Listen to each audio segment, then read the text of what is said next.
السلام علیکم ورحمۃ اللہ تعالی وبرکاتہ۔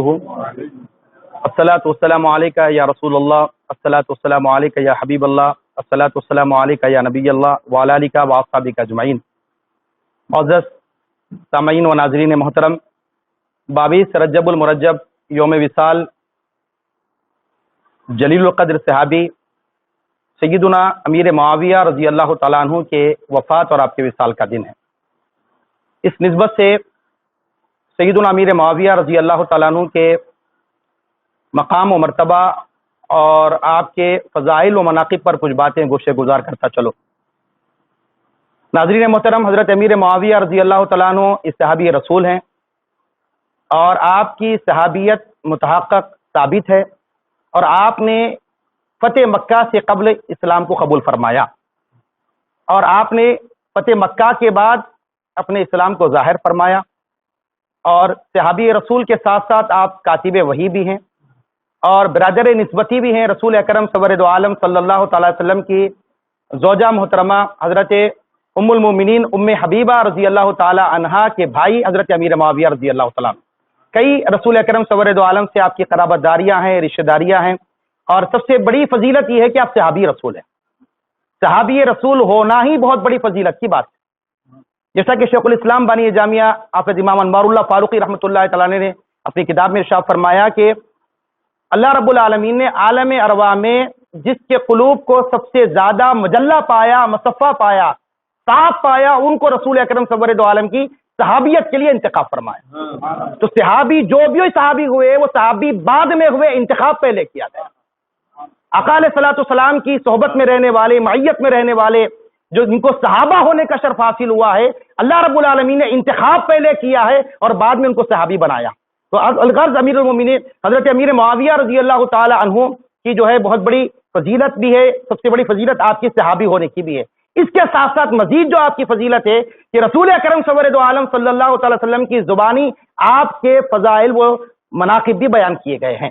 یہ بات ذہن نشین کر لیں، اگر کسی صحابی کے کوئی فضائل و مناقب نہ بھی ہوں، لیکن من جملہ جو صحابہ کے فضائل کو رسول اکرم نے بیان کیا، ان میں حضرت امیر معاویہ یقیناً شامل ہے۔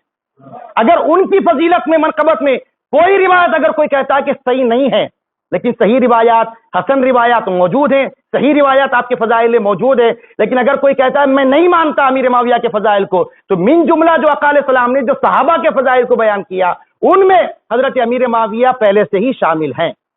اور جو صحابہ بنے، اللہ رب العالمین نے قرآن مجید میں فرمایا اللہ نے سب سے جنت کا وعدہ لیا، اور رضی اللہ عنہم و رضو کے درجے پر وہ فائز ہیں، اور اللہ رب العالمین تمام صحابہ سے جب جنت کا وعدہ لے لیا، اور تمام صحابہ ثقہ ہیں اور عادل بھی ہیں، تو لہذا امیر معاویہ رضی اللہ تعالیٰ عنہ صحابی رسول ہیں، عاشق رسول بھی ہے۔ لیکن آج میں اس موضوع پہ بات کر رہا ہوں، وہ موضوع ہے حضرت امیر معاویہ رضی اللہ تعالیٰ عنہ کے فضائل و مناقب میں آنے والے احادیث جو ائمہ حدیث نے اپنے اپنے کتب حدیث میں، ابواب حدیث جو امیر معاویہ رضی اللہ تعالیٰ عنہ کے فضائل و مناقب میں بیان کیا ہے، میں ان کچھ ائمہ حدیث کے کچھ کتب کے حوالے آپ کے سامنے رکھتا چلو، کہ جو کہ کہتے ہیں کہ امیر معاویہ کے فضائل میں، مناقب میں کیا روایتیں آئی ہے یا نہیں آئی ہے۔ بالکل آئی ہے۔ کن کن ائمہ حدیث نے اپنے اپنے کتب حدیث میں امیر معاویہ رضی اللہ تعالیٰ عنہ کے فضائل و مناقب کو بیان فرمایا۔ پہلی کتاب حضرت امام محمد بن حنبل رحمۃ اللہ تعالی علیہ کی جو کتاب ہے فضائل صحابہ، ان میں سے حضرت امیر معاویہ رضی اللہ تعالیٰ عنہ کے باب فضائل معاویہ بن سفیان کے نام سے امام احمد بن حنبل نے باب باندھ کر اس میں حدیثوں کو نقل فرمایا۔ اسی طرح آگے بڑھیے آپ، امام بخاری رحمۃ اللہ تعالی علیہ، آپ اپنی الجامع الصحیح البخاری میں باب کیا باندھا؟ مناقب صحابہ کا، اور ان میں صحابہ کے مناقب کو بیان کرتے کرتے باب ذکر معاویہ کے نام سے بھی آپ نے باب کو باندھا۔ امیر معاویہ کے صحابی ہونے، آپ کے مجتہد اور آپ کے فقیہ ہونے کا ذکر فرمایا، آپ کے مناقب کی روایتوں کو بیان فرمایا ذکر معاویہ کے نام سے۔ اس طرح امام بخاری رحمۃ اللہ تعالی کی اور ایک کتاب التاریخ الکبیر میں آپ نے بھی امیر معاویہ رضی اللہ تعالیٰ عنہ کے فضائل و مناقب کو بیان فرمایا۔ اسی طرح امام ترمذی رحمۃ اللہ تعالی علیہ اپنی جامع ترمذی میں باب ہی آپ نے باب مناقب معاویہ کا باب باندھ کر اس میں حضرت امیر معاویہ رضی اللہ تعالیٰ عنہ کے فضائل کو بیان فرمایا۔ اسی طرح امام ابن حبان نے صحیح ابن حبان میں مناقب معاویہ کو بیان فرمایا۔ امام آجری رحمۃ اللہ تعالی علیہ، یہ بہت بڑے محدث جن کی مشہور و معروف کتاب 3 صدی ہجری کے الشرعیہ کے نام سے، اس میں آپ نے امیر معاویہ رضی اللہ تعالیٰ عنہ کے مناقب کا ایک باب نہیں بلکہ 10 ابواب باندھ کر بے شمار حدیث کو کے مناقب کو فضائل کو بیان فرمایا۔ اسی طرح امام ابن عساکر نے تاریخ دمشق میں حضرت امیر معاویہ رضی اللہ عنہ کے مناقب و فضائل کو بیان فرمایا۔ امام ذہبی نے اعلام النبلا میں حضرت امیر معاویہ رضی اللہ عنہ کے فضائل و مناقب کو بیان فرمایا۔ امام حسام الدین ہندی نے کنز العمال میں حضرت امیر معاویہ رضی اللہ عنہ کے فضائل و مناقب کو بیان فرمایا۔ امام ابو نعیم اصفہانی نے سنن اصفہانی میں امیر معاویہ رضی اللہ عنہ کے مناقب کا باب باندھ کر فضائل کا باب باندھ کر آپ نے روایتوں کو جمع فرمایا۔ اسی طرح صاحب مشکات عبداللہ خطیب تبریزی رحمۃ اللہ تعالی علیہ نے ایک روایت حضرت امیر معاویہ کی اپنی کتاب مشکات المصابیح مناقب کی بیان فرمایا۔ اسی طرح امام ابن کثیر نے البدایہ والنہایہ میں آپ نے امیر معاویہ کے مناقب کو فضائل کو بیان فرمایا۔ امام نور الدین ابی بکر مجموع الزوائد میں آپ نے حضرت امیر معاویہ رضی اللہ تعالیٰ عنہ کے مناقب و فضائل کا باب باندھا۔ حدیث کی کتاب مجموع الزوائد۔ امام نور الدین علی بن ابی بکر آپ نے ایک کتاب نہیں مزید اور 4 کتاب میں بھی آپ نے امیر معاویہ رضی اللہ تعالیٰ عنہ کے مناقب کے ابواب کو جمع کر کے اس میں روایتوں کو جمع فرمایا آپ نے۔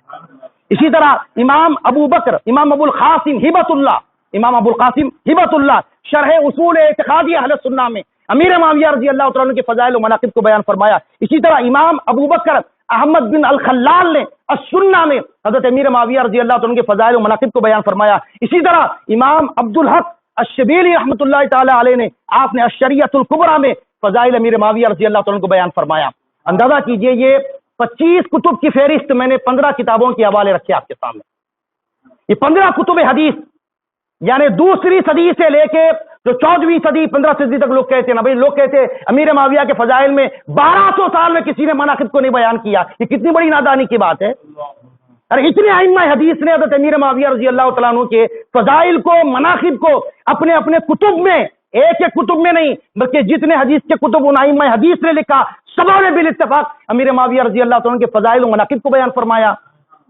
1400 سال کل کتب حدیث کو آپ اٹھا کے دیکھیں، کوئی ذکر معاویہ کے نام سے باب باندھ کر روایتوں کو جمع کیا، کوئی مناقب معاویہ کو بیان کر کے باب کو جمع کر کے حدیث کو جمع کیا۔ اس طرح بیشتر روایتیں حضرت امیر معاویہ رضی اللہ تعالیٰ عنہ کے فضائل میں مناقب میں 1400 سال سے بڑے بڑے اجلہ محدثین نے آپ کے مناقب کو بیان کیا۔ یہ کتنی نادانی کے بعد اگر کوئی کہتا ہے مناقب کو بیان ہی نہیں کیا گیا۔ ارے آپ کو کتابوں کا علم نہیں ہے، حدیث کی کتابوں کو آپ نے نہیں پڑھا۔ اگر حدیث کے کتب کو پڑھتے پتا چلتا امیر معاویہ کے مناقب کتب حدیث میں موجود ہے، فضائل آپ کے کتب حدیث میں موجود ہے۔ یہ بڑے بڑے اجلہ محدثین نے اپنے اپنے کتب میں لکھا۔ اب یہ الگ بحث ہے کہ ذکر معاویہ کا باب کیوں لایا گیا، مناقب معاویہ کا باب کیوں لایا گیا۔ انشاءاللہ اس پر آگے کسی دن گفتگو ہوگی نشست پر انشاءاللہ تعالی۔ اب آئیے اس کے بعد میں دوسری جو بات آپ کے سامنے رکھ رہا ہوں وہ یہ کہ یہ محدثین جنہوں نے کتب حدیث میں ابواب حدیث حضرت امیر معاویہ کے انہوں نے مناقب کے لائے ہیں، تب بھی ان کا دل نہیں بھرا۔ یہ صحابی کی عظمتوں پر کئی ائمہ حدیث نے حضرت امیر معاویہ رضی اللہ تعالیٰ عنہ کے فضائل پر مناقب پر مستقل کتابوں کو بھی لکھا، الگ الگ کتابیں لکھی۔ ان میں سے چند کتابوں کا میں ذکر کر دیتا ہوں۔ امام ابو بکر عبداللہ بن محمد بن ابی دنیا، جن کو اہل علم ابن ابی دنیا کے نام سے جانتی ہے، یہ جو ہے 281 ہجری میں آپ کی وفات ہوئی۔ بڑے محدث انہوں نے 3 کتابیں حضرت امیر معاویہ رضی اللہ تعالیٰ عنہ کی فضائل، سیرت اور آپ کی حالات زندگی پر لکھا۔ پہلی کتاب حلم معاویہ، دوسری کتاب حکم معاویہ، تیسری کتاب اخبار معاویہ۔ یہ 3 کتابیں جس کا تذکرہ کس نے کیا؟ امام ذہبی نے اپنی کتاب اعلام النبلاء میں ان 3 کتابوں کا تذکرہ فرمایا۔ اسی طرح امام محدث ابو بکر عمرو بن ابی عاصم، یہ 3ری صدی ہجری کے محدث ہے، انہوں نے مناقب معاویہ بنت سفیان کے نام سے مستقل کتاب کو لکھا۔ اسی طرح امام حافظ ابو یعلا محمد بن حسین الفراء، یہ 5ویں صدی ہجری کے محدث ہے، انہوں نے خال المؤمنین معاویہ حضرت امیر معاویہ کے مناقب اور فضائل پر کتاب کو لکھا۔ اسی طرح امام ابن حجر المکی الہیثمی الشافعی، انہوں نے حضرت امیر معاویہ رضی اللہ تعالی عنہ کے فضائل پر اور آپ پر جو تان و تشریح کی جا رہی تھی اس وقت میں، ہمایوں بادشاہ جو ہندوستان کا، اس نے امام ابن حجر کو خط لکھ کے فرمایا، اے ابن حجر آپ حضرت امیر معاویہ کے فضائل پر اور مناقب پر کتاب کو لکھے۔ تو امام ابن حجر مکی نے ہمایوں کے کہنے پر حضرت تطہیر الجنان فی اللسان مناقب امیر معاویہ پر آپ نے کتاب کو لکھا۔ کیوں؟ اس وقت روافظ اس دور میں، ہمایوں کے دور میں، اس وقت میں حضرت امیر معاویہ پہ تان و تشنیع کر رہے تھے تو ہمایون نے کہا کہ امام ابن حجر جو مکی کے امام مفتی تھے ان سے کہا کہ آپ امیر معاویہ کے فضائل پر اور ان پہ جو تان تشنیع کی جا رہی ہے اس کے روکنے پر آپ کتاب لکھیں. تو حضرت امام ابن حجر المکی الہیثمی الشافعی رحمۃ اللہ تعالی علیہ نے آپ نے بڑی مشہور و معروف کتاب تطہیر الجنان کے نام سے آپ نے لکھا. تو بتانا مقصد یہ ہے کہ اتنے ائمہ حدیث نے اپنے کتب حدیث میں حضرت امیر معاویہ کے جب فضائل کو بیان کیا ابواب حدیث بنا کر، اسی طرح کئی ائمہ حدیث نے آپ کی سیرت، آپ کے فضائل، آپ کے کمالات پر مستقل کتابوں کو لکھا. اس سے اندازہ ہوتا ہے کہ ہر دور میں امیر معاویہ کے فضائل بیان کیے گئے ہیں. یہ الگ بات ہے کہ ہم سنتے نہیں تھے، اب بیان کیے جا رہے ہیں، اب نہیں بیان کیے جا رہے. بیان تو پہلے سے کیے جا رہے تھے، سنا اب جا رہا ہے، سنا اب جا رہا ہے. آئیے میں ان محدثین کی آخری بات ہے کہ گفتگو کو سمیٹ لوں. یہ محدثین جنہوں نے اپنے کتب حدیث میں فضائل معاویہ کے باب باندھے، مناقب کی روایتوں کو جمع کیا، اسی طرح انہوں نے امیر معاویہ کے فضائل پر کتابوں کو لکھا. تیسرا کام محدثین کرام نے اپنے اپنے کتب حدیث میں حضرت امیر معاویہ سے روایتوں کو بھی جمع فرمایا. مرویات موجود ہیں، مرویات موجود ہیں. کس کتاب میں، بخاری میں، مسلم میں، کتنے کتب حدیث میں امیر معاویہ رضی اللہ تعالیٰ کے فضائل اور آپ کے روایات موجود ہیں جن سے راوی حضرت امیر معاویہ ان روایتوں کے. وہ کتنے حدیث ہیں؟ امام بخاری رحمۃ اللہ تعالی علیہ نے صحیح البخاری میں 32 احادیث امیر معاویہ سے مروی فرمائی. امام مسلم نے 23 احادیث کو حضرت امیر معاویہ سے مروی فرمایا. امام ابو داؤد نے 31 حدیث کو روایت کو مروی فرمایا. امام ترمذی نے 16 حدیث کو نقل فرمایا. امام نسائی نے 41 احادیث کو سنن نسائی میں امیر معاویہ سے مروی فرمایا. امام ابن ماجہ نے سنن ابن ماجہ میں 18 حدیث کو مروی فرمایا. اسی طرح امام ابن خزیمہ نے صحیح ابن خزیمہ میں 24 حدیث کو آپ نے امیر معاویہ سے نقل فرمایا. اس طرح امام ابن حبان نے صحیح ابن حبان میں 41 حدیث کو امیر معاویہ سے مروی فرمایا. امام حاکم نے المستدرک الحاکم میں 47 احادیث کو امیر معاویہ سے مروی فرمایا. امام مالک نے اپنی کتاب میں 13 حدیث کو امیر معاویہ سے آپ نے مروی فرمایا. امام نسائی کی ایک اور کتاب سنن کبریٰ، اس میں امام نسائی نے 91 احادیث کو امیر معاویہ سے آپ نے مروی فرمایا، روایت کو جمع کیا. اس طرح امام احمد بن حنبل نے 111 حدیث کو اپنی مسند امام احمد بن حنبل میں جمع فرمایا. اس طرح حضرت امیر معاویہ سے مروی احادیث کتب حدیث میں 486 بنتے ہیں. اندازہ لگے کیا عظمت و شان ہے امیر معاویہ کی کہ جن کے فضائل پر 14 صدیوں میں مناقب کے ابواب کتب حدیث میں لائے گئے، جن کی فضائل و سیرت پر مستقل کتابیں لکھی گئی، اور جن سے احادیث کو اپنے اپنے کتب حدیث میں محدثین نے آپ کی روایتوں کو جمع فرمایا. اب بولیے کتنی عظمت تھی حضرت امیر معاویہ رضی اللہ تعالیٰ عنہ، کتنی شان حضرت امیر معاویہ رضی اللہ تعالیٰ عنہ کی ہے. مسئلہ کہاں بنا؟ حضرت امیر معاویہ حضرت علی کے درمیان جو جنگیں ہوئی ہیں، غلط فہمیوں کی بنیاد پر جنگیں ہوئی ہیں، لیکن ان جنگوں کا خاتمہ خیر پر ہوا، خیر پر خاتمہ ہوا. جس طرح حضرت یوسف علیہ السلام جن کے بھائیوں میں نا اتفاقی تھی، ایک وقت آیا نا اتفاقی ختم ہو گئی.